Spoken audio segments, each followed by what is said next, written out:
This is video 29 out of a series of 40. Video 27, we had 6 new exercises, so we will explore them a little bit further today. And there are a few exercises that are very familiar in the meantime. Let's just get right to it. Close your eyes for a moment. 1 minute. Clear the mind in silence. Breathe deep and calm.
Okay, slowly open the eyes again. We start with Dhanurasana, which is a bow pose. Lie down on the belly.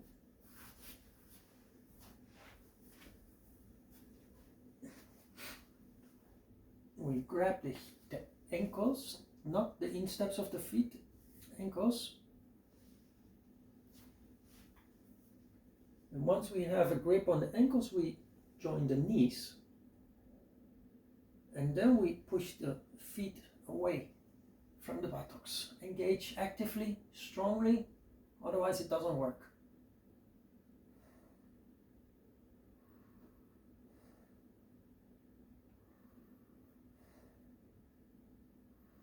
Don't hold the breath under the strain.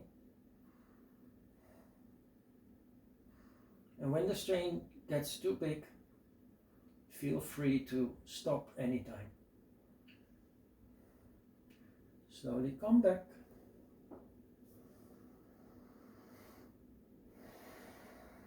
Relax for a moment, very nice.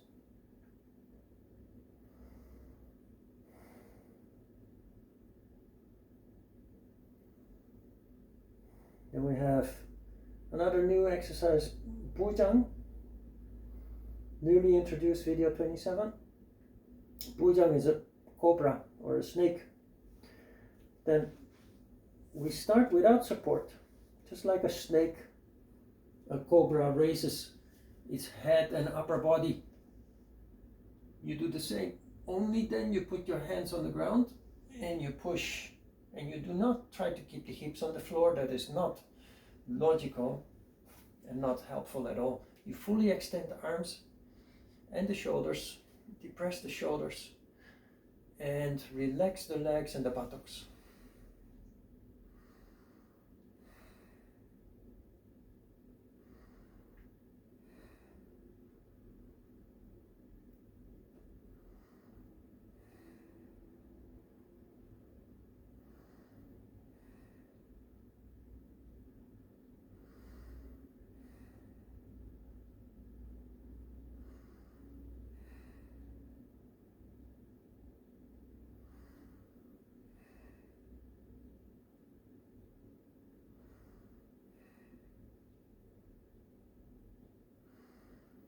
And slowly come back. Relax for a moment, take a deep breath.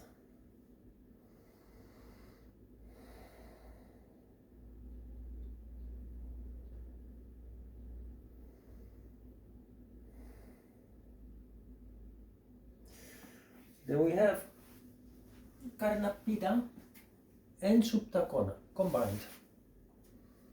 That is shoulder stand variation. Karnapida, pressure on the ears. So lie down on the back.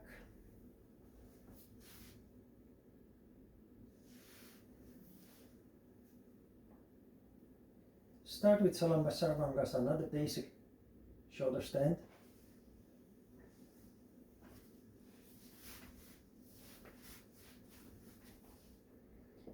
Wriggle the shoulders in order to rearrange them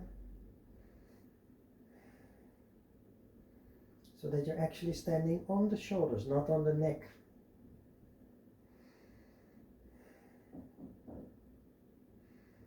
Once you have a correct posture, you switch to Halasana, which will be the foundation for Karnapidasana. So do it step by step, take your time. Clasp the fingers, push the hands down. Then, having established the proper Halasana, plow pose, we bend the legs and bring the knees down to the chest, covering the ears.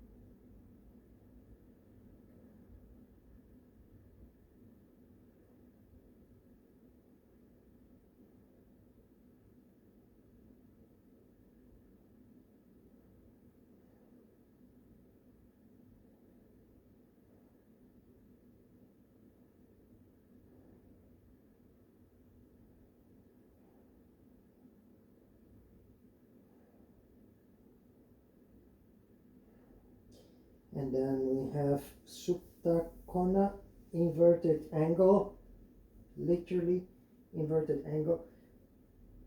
We grab the big toes while in Karnapida, and then we straighten and spread the legs as much as possible. Very delicate pose. If you do not push the shoulders properly into the ground, you lose balance and you roll down back to the floor. So Supta Kona actually is a test to see whether you are properly standing on the shoulders.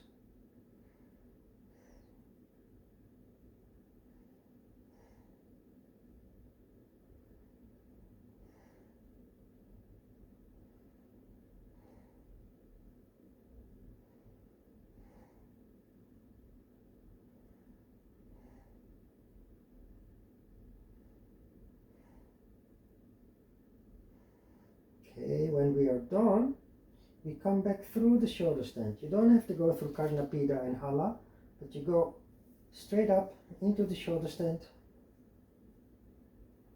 And from there, you follow the routine, coming down slowly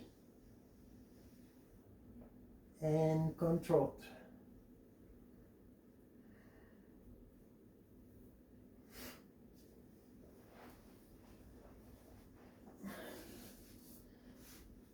Lying on the back, we relax for a moment.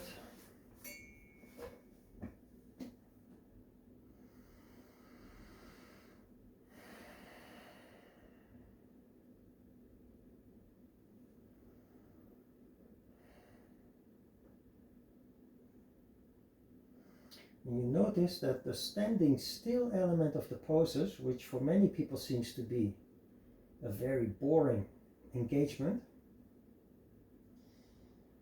once you start to appreciate it, you notice that standing still actually leads to a natural state of meditation without actually meditating.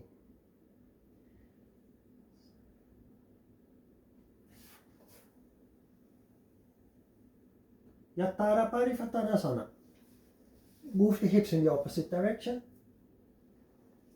Hips to the left, legs to the right. Then we spread the arms with the palms of the hands facing the ceiling, and we turn the head in the opposite direction.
Okay, slowly come back.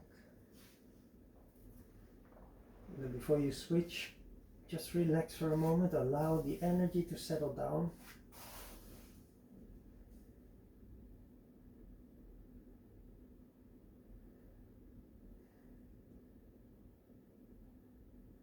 Then we switch. Move the hips to the right. Lower the legs to the left. And you see, as a result of that correction, the back is perfectly straight while in a torsion.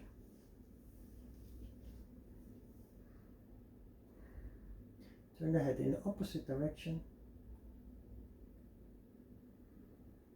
Keep the legs straight, and for the rest, let the force of gravity do its work.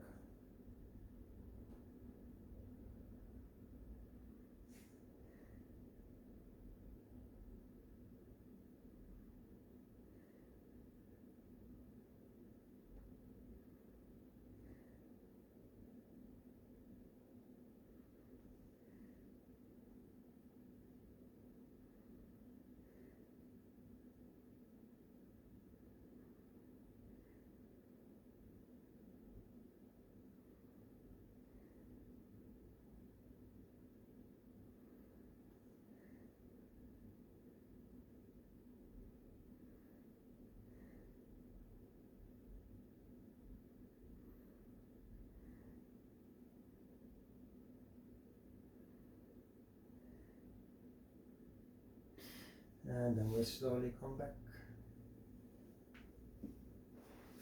Relax for a moment. Take a deep breath.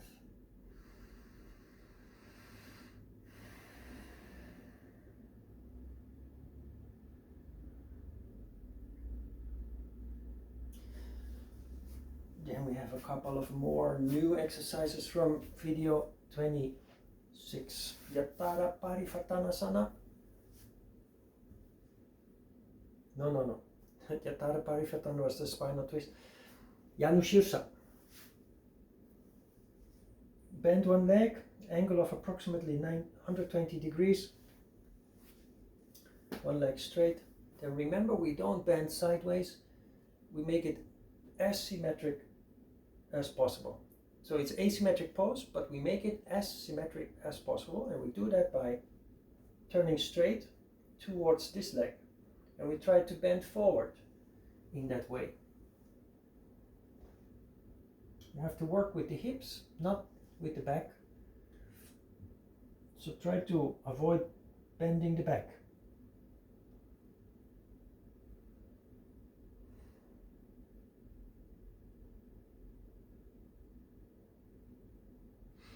If you have lower back problems,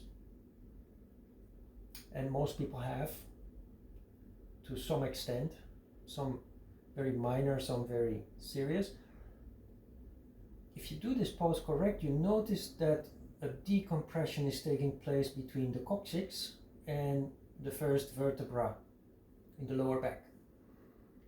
And there is where most people have a problem, because we are creatures that are functioning upright, standing, walking on two legs. The lower back is almost always compressed to some extent. This pose pulls. If you bend the back, it doesn't work. But if you keep the back straight, as straight as possible, you notice that the lower back is being opened up.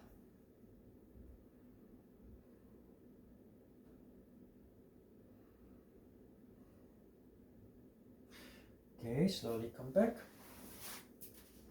Relax for a moment in the tailor pose. Take a deep breath.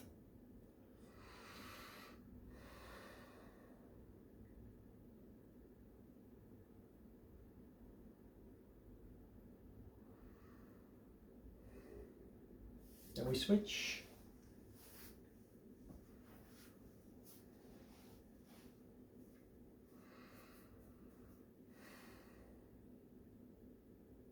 Turn towards your leg. Inhale deep. Exhale, bend forward. Try to avoid bending the back from the start. It's not easy, but it has to become a new habit. Bending forward without bending the back. The old habit is to always bend the back, leading to back problems in the long term, serious back problems. So try to replace the habit of bending the back with the habit of working from the hips.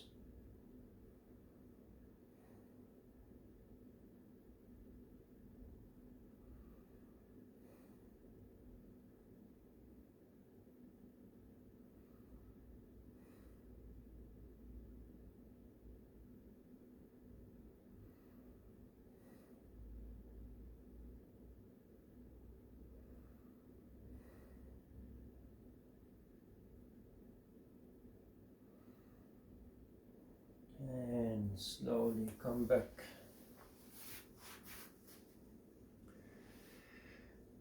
Relax for a moment in the tailor pose.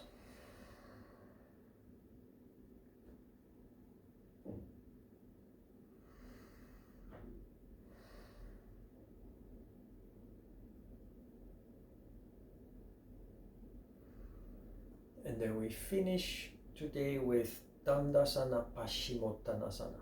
Danda is a stick pose, which is like Tadasana, a basic pose with which you start certain exercises like the boat poses, and this one, Paschimottanasana. Paschimottan is a combination of two words, Paschima and Uttan. Paschima means west, which is considered to be the backside of the body. Purfo is the front of the body, the east. Paschima is the back of the body. We have the same straight posture as we started the both poses with, and this is Dandasana. And from Dandasana we go to Paschimottanasana. Inhale deep. Then, like in the previous pose, Janushirsa, we try to bend forward from the hips. Try to avoid bending the back. I know, it doesn't look like a pretty picture, like a slick, perfect picture. It's easy to bend the back and make a nice picture, a perfect pose. But it doesn't work. Just rationally doing something that gives you the best result is just the smart thing to do. And that is, stick to the proper alignment. Don't bend the back. We're not looking for perfect pose or nice, smooth, slick pictures. We're looking for the best benefit we can get from our practice.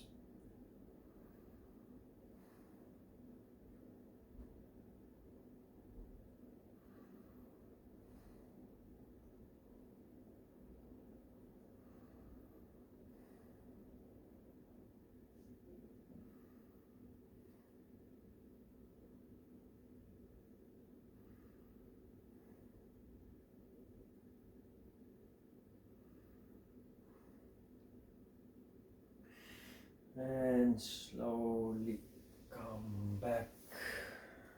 This pose, like Parigasana, is an advanced version of an exercise we did before. Parigasana is an advanced version of the triangle. Paschimottanasana is an advanced version of Padangustasana. If you find it hard to do the forward bend sitting down in Paschimottanasana, do it standing up. Go back to Padangustasana. Continue practicing Padangustasana until you develop more flexibility and strength. And then someday in the future, try again sitting on the ground, Paschimottanasana. Take your time.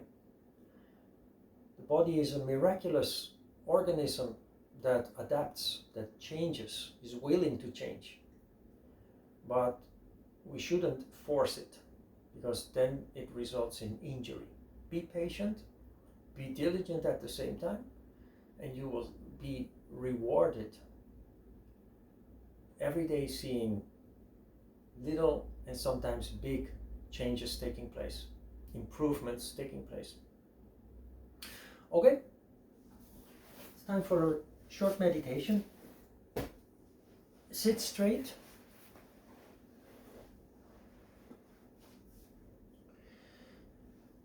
Hands on the knees.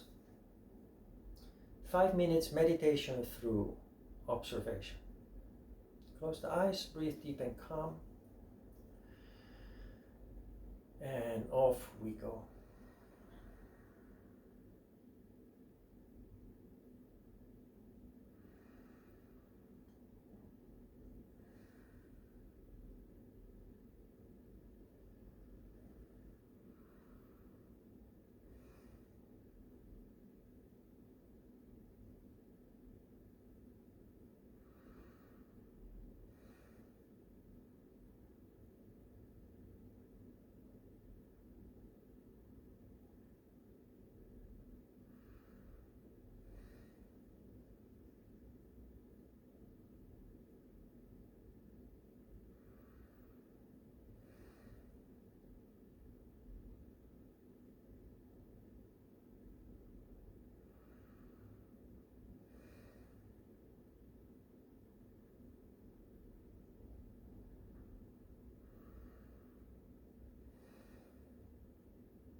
Slowly open the eyes again.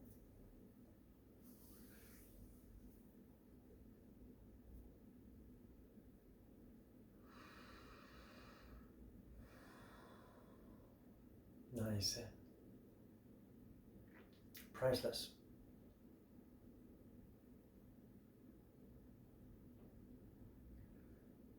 Thank you for watching today. Have a wonderful day and looking forward to seeing you in the next video again. Thank you.